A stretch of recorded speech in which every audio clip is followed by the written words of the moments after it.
Hello दोस्तों, मैं अवनीश कुमार आपका स्वागत करता हूं अपने यूट्यूब चैनल जीएस आचार्य में। आज हम बात करेंगे जुलाई और अगस्त 2019 की करंट अफेयर्स की प्रमुख घटनाओं पर। जैसा कि आपको पता है, हाल ही में उत्तर प्रदेश पीसीएस के आवेदन किए जा रहे हैं और इसी को ध्यान में रखते हुए हमें अपनी तैयारी जारी रखनी चाहिए। इसके पहले हम जनवरी से जून तक की प्रमुख घटनाओं पर भी वीडियो बना चुके हैं, उसे भी आप अवश्य देखें। उसका लिंक आपको वीडियो के डिस्क्रिप्शन में दे दिया गया है, जिस पर क्लिक करके आप उसको देख सकते हैं। आपको इससे निश्चित तौर पर लाभ होगा। तो आज हम शुरू करते हैं जुलाई 2019 की प्रमुख घटनाओं। जुलाई 2019 में पहली घटना है भारत के geosynchronous satellite launch vehicle GSLV MK3 MI1 ने सफलतापूर्वक चंद्रयान-2 अंतरिक्ष यान को पृथ्वी की कक्षा में भेजा। यह इसरो द्वारा भेजा गया मिशन था जो पूर्ण रूप से सफल नहीं हो पाया था। इसके रोवर का नाम प्रज्ञान और लैंडर का नाम विक्रम रखा गया था। चांद की सतह से 2 किलोमीटर पहले लैंडर विक्रम से संपर्क टूट जाने के कारण यह पूर्ण नहीं हो पाया था। अमेरिका, रूस और चीन को चांद की सतह पर सॉफ्ट लैंडिंग करने में सफलता प्राप्त हो चुकी है और इसी दिशा में भारत का भी प्रयास था। चांद के दक्षिणी ध्रुव पर अभी तक कोई देश नहीं पहुंच पाया है। ऐसा करने वाला भारत पहला देश बन चुका है।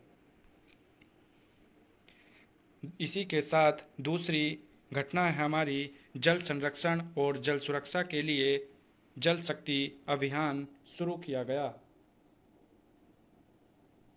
और यह जल शक्ति मंत्रालय इसी बार बनाया गया है, जिसके मंत्री हैं गजेंद्र सिंह शेखावत।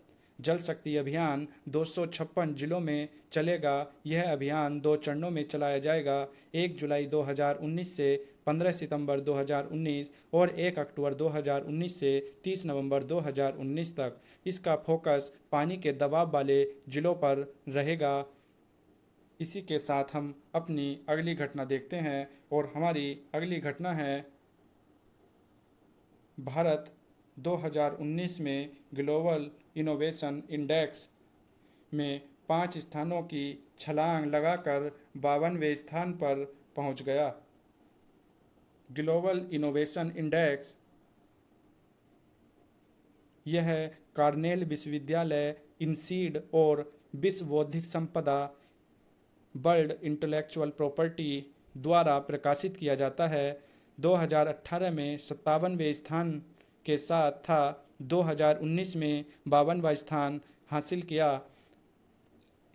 80 संकेतक के आधार पर यह ग्लोबल इनोवेशन इंडेक्स जारी किया जाता है। 129 देशों की अर्थव्यवस्थाओं को इसमें रैंक प्रदान की जाती है। इसी के साथ हम अपनी अगली घटना देखते हैं कि संसद ने 3 तलाक प्रथा को अवैध, असंवैधानिक और दंडनीय अपराध बनाने वाला 3 तलाक अधिनियम पारित किया। 3 तलाक अधिनियम के बारे में आपने पहले भी सुना होगा। यह काफ़ी लोकप्रिय मुद्दा बना हुआ है, इसलिए यहाँ से प्रश्न बनने की संभावना बनी हुई है। यह लोकसभा में 3 बार पारित हुआ, 2 बार राज्यसभा में अटक गया, लेकिन यह इसको तलाक के बिद्दत यानी एक बार में 3 तलाक देना अब गैर कानूनी घोषित कर दिया गया है।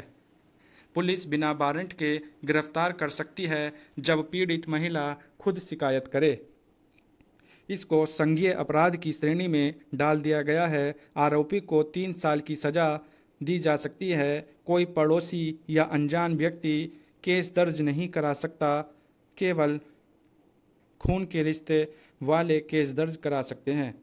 इसी के साथ 3 तलाक के लिए कई नियम बनाए गए और हम देखते हैं अपनी अगली घटना। तेज धावक दूती चंद इटली के नेपल्स में आयोजित विश्वविद्यालय खेलों में 100 मीटर दौड़ में स्वर्ण जीतने वाली पहली भारतीय बनी। इसलिए यह तथ्य भी हमारे लिए काफ़ी इम्पोर्टेंट हो जाता है।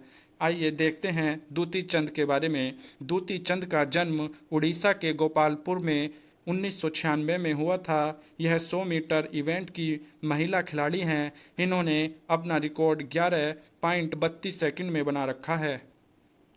और इसी के साथ हम अपनी अगली खबर देखते हैं। तेज धावक हिमा दास ने पोलैंड और चेक गणराज्य में अलग अलग प्रतिस्पर्धा में एक महीने में लगातार 5 स्वर्ण पदक जीते। ऐसा करने वाली ये पहली महिला खिलाड़ी बनी। इनका जन्म असम के ढींग में हुआ है वर्ष 2000 में। इन्हें ढींग एक्सप्रेस के नाम से भी जाना जाता है। यह भी प्रश्न बन सकता है कि ढींग एक्सप्रेस के नाम से किसे जाना जाता है, और 4 विकल्प दिए जाएंगे: दूती चंद, हिमा दास, रानी रामपाल और पीटी उषा। तो इसका सही आंसर होगा हिमा दास। हिमा दास को ढींग एक्सप्रेस के नाम से जाना जाता है। यह अंडर 20 एथलेटिक्स चैंपियनशिप की 400 मीटर दौड़ में स्वर्ण पदक जीतने वाली पहली भारतीय महिला खिलाड़ी बनी। इसी के साथ हम देखते हैं अगस्त 2019 की अपनी इम्पोर्टेंट घटनाएं। अगस्त 2019 में पहली घटना है, राष्ट्रपति ने देश के पूर्व राष्ट्रपति प्रणब मुखर्जी को सर्वोच्च नागरिक सम्मान भारत रत्न से सम्मानित किया। साथ ही सामाजिक कार्यकर्ता नानाजी देशमुख और गायक भूपेन हजारिका को मरणोपरांत इस पुरस्कार से सम्मानित किया गया।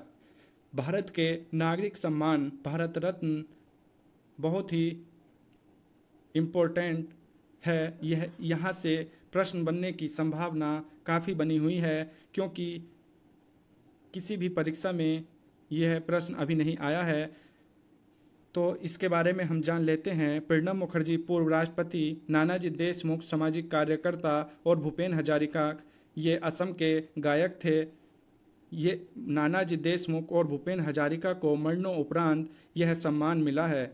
यह सम्मान कला, साहित्य, विज्ञान, सार्वजनिक सेवा और खेल के लिए दिया जाता है। इसकी शुरुआत 2 जनवरी 1954 में की गई। एक वर्ष में यह अधिकतम 3 व्यक्ति को दिया जा सकता है। प्रथम भारत रत्न से सम्मानित व्यक्ति सर्वपल्ली राधाकृष्णन थे, जो हमारे प्रथम उपराष्ट्रपति और द्वितीय राष्ट्रपति भी बने। इसी के साथ हम अपनी अगली घटना देखते हैं। संसद में जम्मू और कश्मीर पुनर्गठन विधेयक। This is also very important for our prelims and mains examination. Article 370 संसद में जम्मू और कश्मीर पुनर्गठन विधेयक 2019 पारित किया और संविधान के अनुच्छेद 370 को रद्द करने को मंजूरी दी। इस कदम से जम्मू और कश्मीर को विशेष दर्जा समाप्त करके इस राज्य को 2 केंद्र शासित प्रदेशों में विभाजित करने का मार्ग प्रशस्त हुआ। इसके द्वारा 2 केंद्र शासित प्रदेश जम्मू और कश्मीर और लद्दाख बनाए गए, जिन्हें अब केंद्र शासित प्रदेश बना दिया गया, जिससे भारत में केंद्र शासित प्रदेशों की संख्या 9 हो गई थी। लेकिन दादर एवं नगर हवेली और दमन और दीव को पुनः एकीकृत कर देने से अब देश में केंद्र शासित प्रदेशों की संख्या 8 रह गई है। यह भी एक इम्पोर्टेंट फैक्ट है, इसको आप ध्यान रखें। और इसी के साथ हम अपना अगला टॉपिक देखते हैं। राष्ट्रपति ने राष्ट्रीय खेल दिवस पर राष्ट्रीय खेल और साहसिक पुरस्कार प्रदान किए। राष्ट्रीय खेल दिवस 29 अगस्त को मनाया जाता है। यह हॉकी के महान जादूगर मेजर ध्यानचंद की जयंती पर मनाया जाता है। राजीव गांधी खेल रत्न पुरस्कार खेलों का सर्वोच्च सम्मान होता है। इस बार राजीव गांधी खेल रत्न पुरस्कार सुश्री दीपा मलिक पैरा एथलीट को दिया गया। यह ऐसी पहली महिला थीं जिनको यह पुरस्कार प्रदान किया गया। और दूसरा राजीव गांधी खेल रत्न पुरस्कार बजरंग पूनिया को दिया गया। यह 65 किलोग्राम भार के पहलवान हैं जिनको यह पुरस्कार दिया गया। इसी के साथ बैडमिंटन खिलाड़ी पीवी सिंधु जापान की नोजोमी ओकुहारा को हराने के बाद बैडमिंटन वर्ल्ड फेडरेशन चैंपियनशिप में स्वर्ण जीतने वाली पहली भारतीय बनी। पीवी सिंधु भारतीय बैडमिंटन खिलाड़ी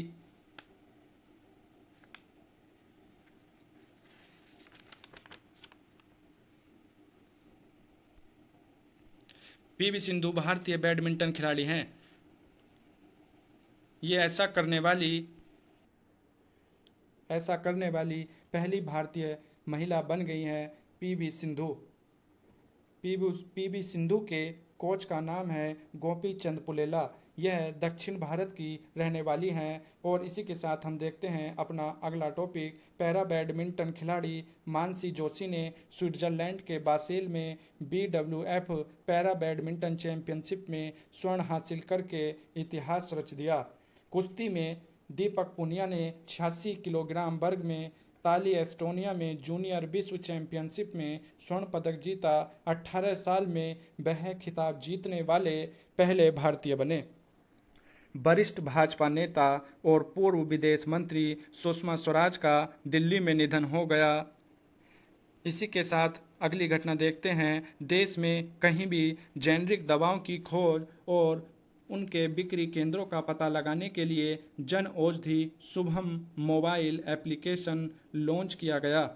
जेनरिक दवाएं क्या होती हैं? जेनरिक दवाएं जिस साल्ट से बनी होती हैं उसी के नाम से जानी जाती हैं। ऐसी दवाओं को कंपनी पेटेंट नहीं करती है और ये काफ़ी कम कीमत में उपलब्ध हो जाती हैं। इससे सभी को दवाइयाँ उपलब्ध कराई जा सकती हैं। मानव संसाधन विकास मंत्रालय ने स्कूल शिक्षा पोर्टल शगुन प्रारंभ किया।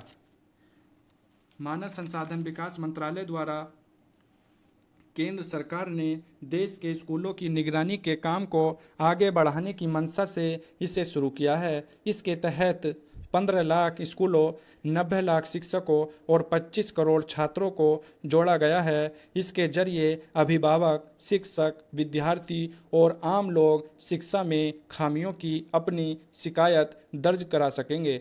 इसकी महत्वपूर्ण बात यह है कि इस पर जानकारी प्रतिदिन अपडेट करनी अनिवार्य होगी। देश की प्रगति शिक्षा पर निर्भर करती है। शिक्षा की नींव ठोस होनी चाहिए। इस दिशा में शगुन एक महत्वपूर्ण कदम है। इसी के साथ हम अपनी अगली घटना को देखते हैं। पूर्व वित्त मंत्री और भाजपा नेता अरुण जेटली का दिल्ली में निधन हो गया। अरुण जेटली के नाम पर दिल्ली की फिरोज शाह कोटला स्टेडियम का नाम बदलकर अरुण जेटली के नाम पर रखा गया है। इसको भी आप ध्यान में रखें। भारत दुनिया का पहला ऐसा देश बन गया है जिसने चेहरे के बायोमेट्रिक कार्ड जारी किए हैं, जिन्हें नाविकों के लिए बायोमेट्रिक सिफल आइडेंटिटी डॉक्यूमेंट के रूप में जाना जाता है। इससे देश की आंतरिक और बाह्य सीमाओं की सुरक्षा में बढ़ोतरी होगी। यह भी देश का एक सराहनीय कार्यक्रम है। इसी के साथ हम अगली घटना को देखते हैं। एक देश एक राशन कार्ड योजना को 4 राज्यों गुजरात, महाराष्ट्र, तेलंगाना और आंध्र प्रदेश में पायलट प्रोजेक्ट के रूप में लागू किया गया। एक देश एक राशन कार्ड योजना के अंतर्गत किसी भी क्षेत्र के नागरिक को राशन कार्ड के माध्यम से देश के किसी भी राज्य से PDS राशन की दुकान से राशन प्राप्त करने की सुविधा मिलेगी। यह 1 जून 2020 से पूरे देश में लागू करने की योजना है। इसी के साथ हमारी जुलाई और अगस्त की सभी महत्वपूर्ण घटनाएं यहाँ कवर कर ली गई हैं। अगर आपको यह पसंद आए तो आप इसके बारे में कमेंट अवश्य करें और हमें इससे संबंधित कोई भी प्रश्न आप पूछ सकते हैं। इसी तरह की अगली वीडियो हम बनाएंगे अपनी सितंबर और अक्टूबर की, जिससे कि हमारा जुलाई, अगस्त, सितंबर, अक्टूबर से दिसंबर 2019 तक पूरा करंट अफेयर कवर हो जाएगा और इससे निश्चित तौर पर हमारी आगामी परीक्षाओं में प्रश्न बनने की संभावना है और इससे आपको लाभ अवश्य प्राप्त होगा। आप अपने सुझाव भी कमेंट में लिख कर भेज सकते हैं। धन्यवाद।